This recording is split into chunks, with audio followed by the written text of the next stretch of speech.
Hey, so I'm back.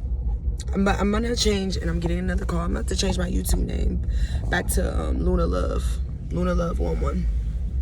That's my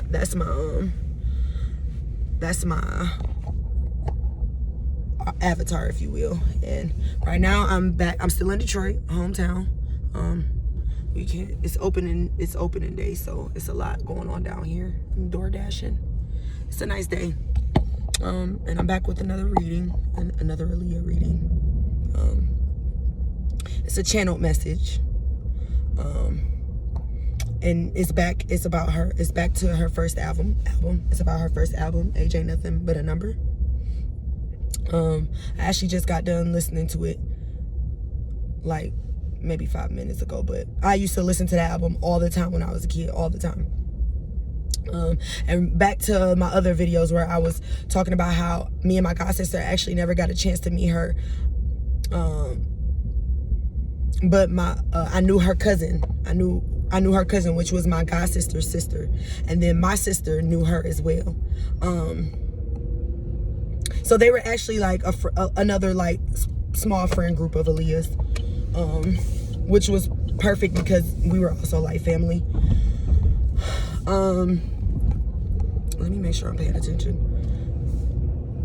So yeah, just a little bit of information about Age Ain't Nothing But a Number and how that album came about, with that whole cathedral background sound, and you know, all these buildings, the GM buildings right there. And I'm not sure what that is. You got Cadillac Square coming up.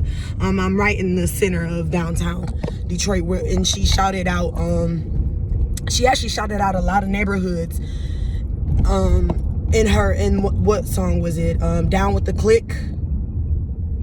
I believe that was one of the songs. It is a song, but I believe that's the song. It's a dope album. It's a dope album where she, you know, she shouts out R. Kelly,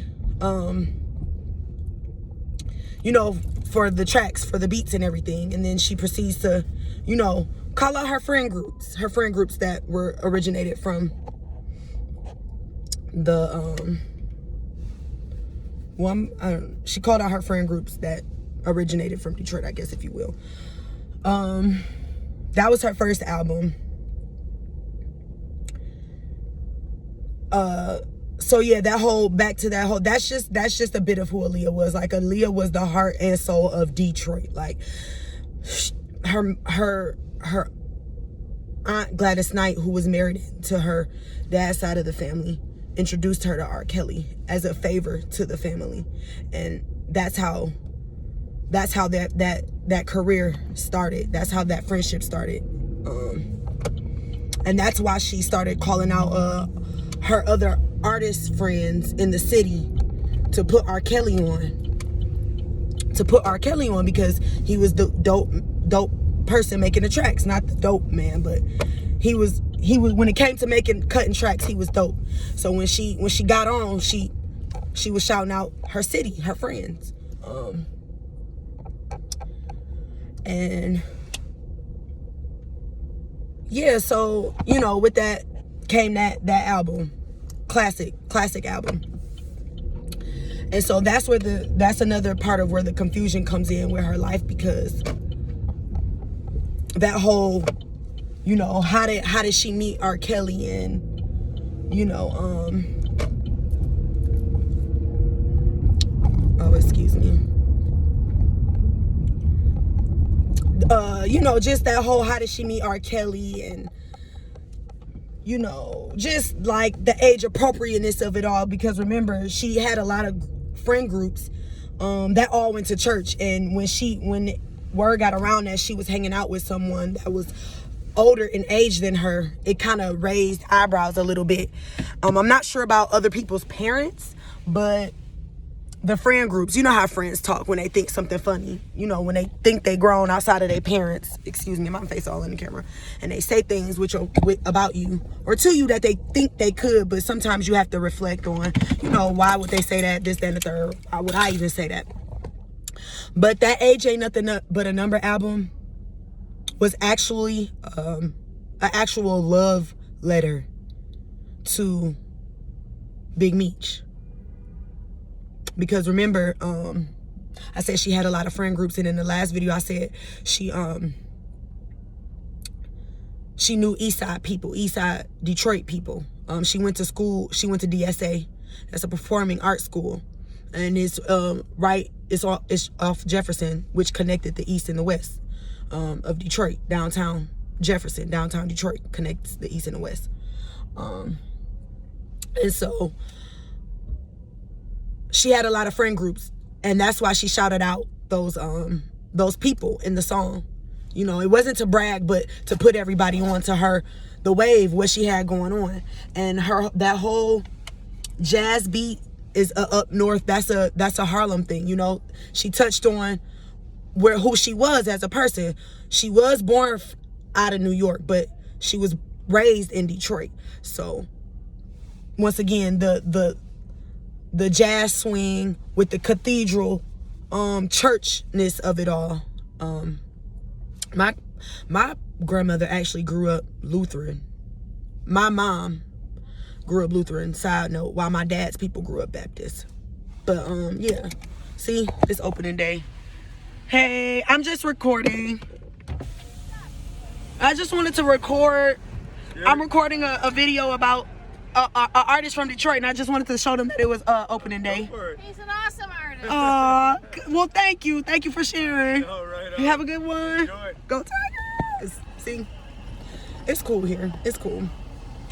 But so she recorded Age Ain't Nothing But a Number, which was actual love note to Big Meech. And it's funny because in the last video, I know I said me and my god sister actually never got a chance to meet her, but my sister was actually friends with her, and I was a little girl. I was a little girl, and Aaliyah, she snuck back to Detroit, and I was actually able to meet her.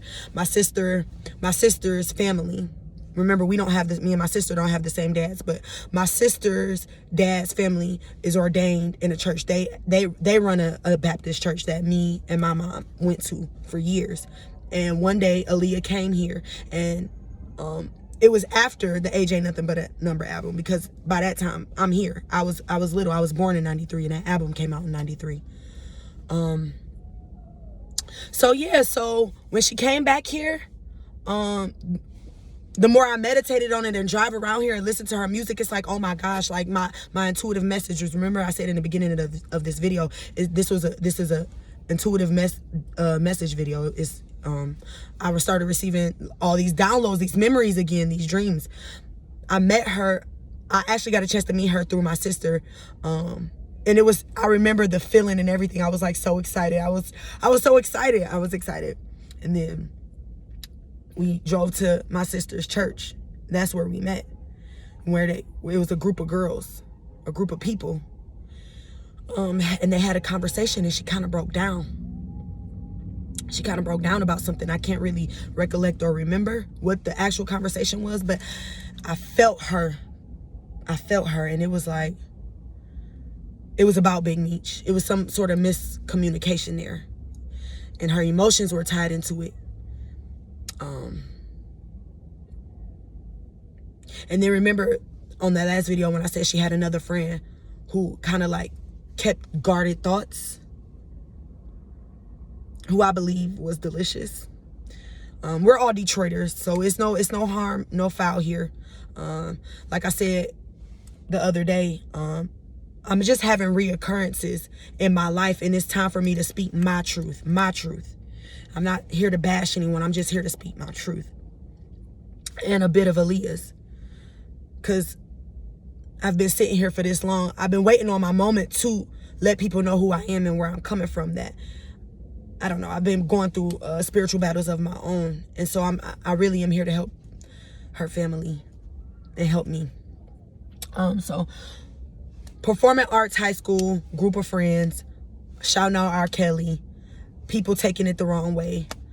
First album, Age Ain't Nothing But a Number, was a love album. And when her heart got broke when she found out that he was with someone else, she made another album again.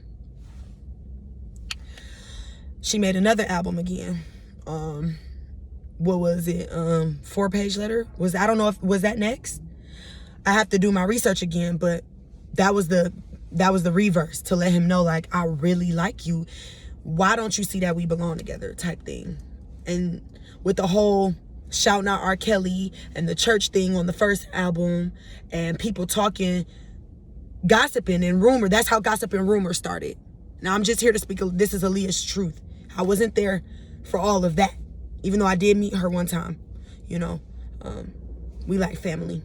Me and her like family, so me and her family are like family, and I'm thankful to say I knew her. But the second album was a love letter too, and then that's when she kind of like, that's when the switch happened, when we saw her whole appearance change. Her appearance, not her attitude, but her appearance.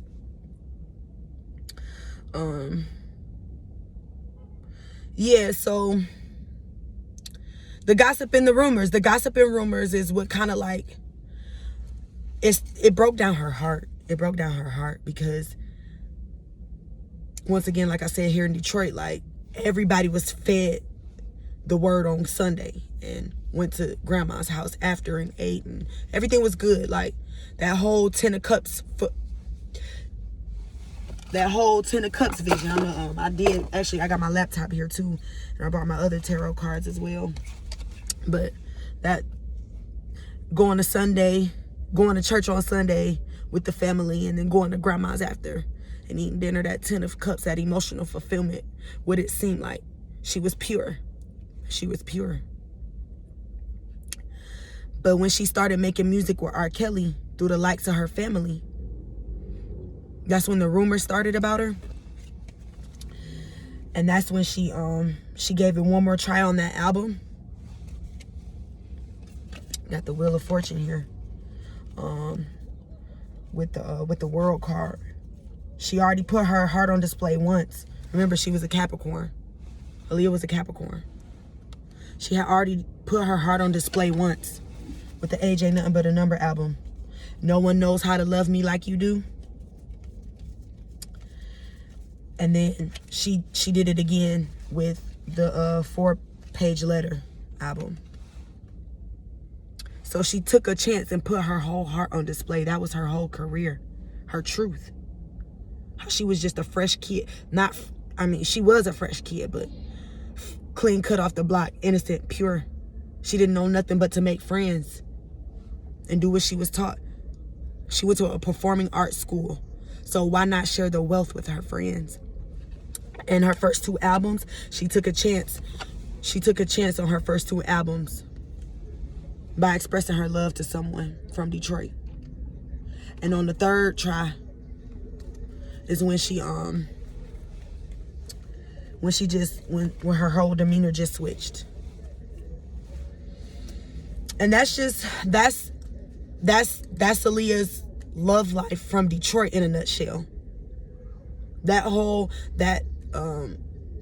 Gossip, and I think that's the bigger picture of society today, and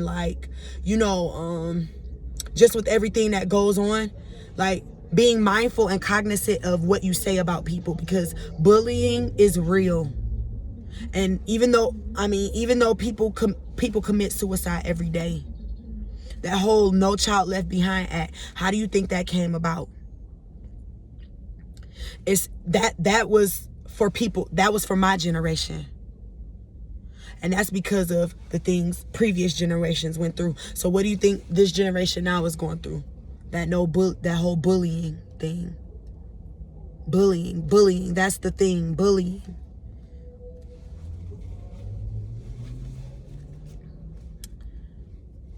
Her life was tragically cut short because of gossip and rumors. And it had nothing to do with the industry, the music industry. It came from her own hometown. It came from her own hometown. Confirmation.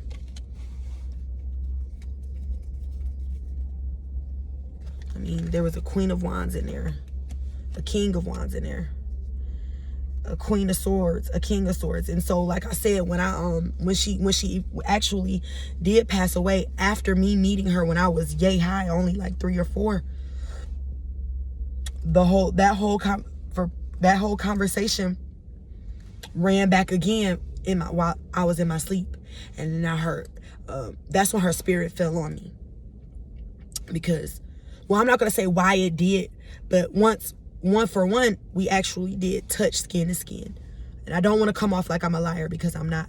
I can call up her cousin today. Like, I just talked to her cousin the other day. So I'm like, I don't want to come off like I'm lying about anything, about what I know from my own experience, you know.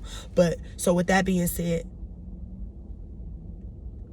her spirit was roaming, and she was scared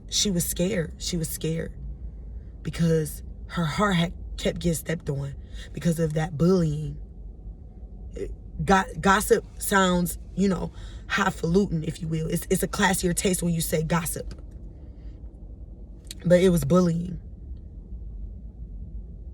And then the takeoff of my life after that, like, is unmatched and unreal. But I was, like I said, I'm driving around doing DoorDash. I actually have to pick up some orders now, and I just received those downloads while listening to her album. I was listening to some Delta Blues. My people are from Mississippi.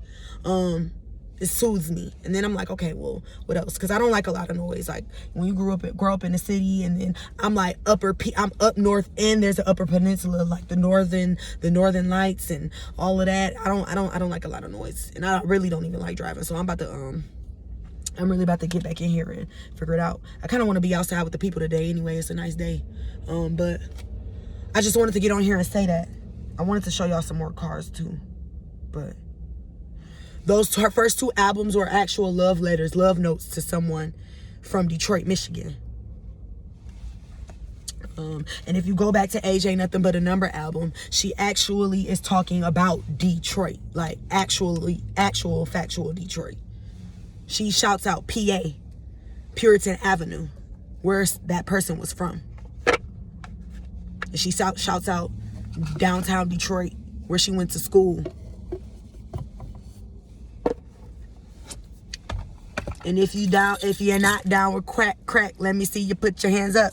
You know, like, shout out to knowledge being power, you know, and working in numbers. And that's what she was on.